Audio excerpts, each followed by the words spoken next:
আমার প্রশ্ন হচ্ছে, জিন দিয়ে আসলে মানুষের চিকিৎসা করা সম্ভব কিনা? খুব ইম্পর্টেন্ট একটি বিষয়। সুলাইমান আলাইহিস সালাতু ওয়াস সালাম জিন দিয়ে কিন্তু মসজিদ নির্মাণ করেছিলেন। আপনারা জানেন, জিনের সহযোগিতা নিয়েছিলেন। মানুষ কখনো কখনো জিন দিয়ে ভালো কাজ যদি করতে চায়, জিনকে আনুগত্যে নিয়ে এসে, তাহলে এটা কিন্তু জায়েজ আছে।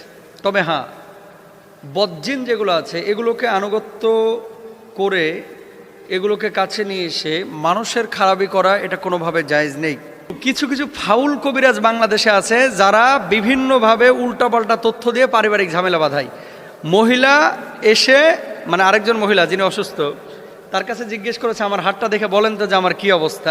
হাত দেখে বলছে, তোর স্বামী তো দ্বিতীয় বিয়ে করছে, শহরে বউ নিয়ে থাকে, তোর স্বীকার করে নাই, আমার জিন বলেছে। এরপরে স্বামীর কাছে যাওয়ার পরে তো মারামারি, যে কবিরাজ বলছে, কবিরাজের কাছে নাকি জিনে এসে বলে গেছে শহরে বউ নিয়ে থাকে। এমন পর্যায়ে চলে গেছে, এটা থানা পুলিশ পর্যন্ত হয়ে গেছে। সাংবাদিকের ভয় দেখাইছে, তারপরে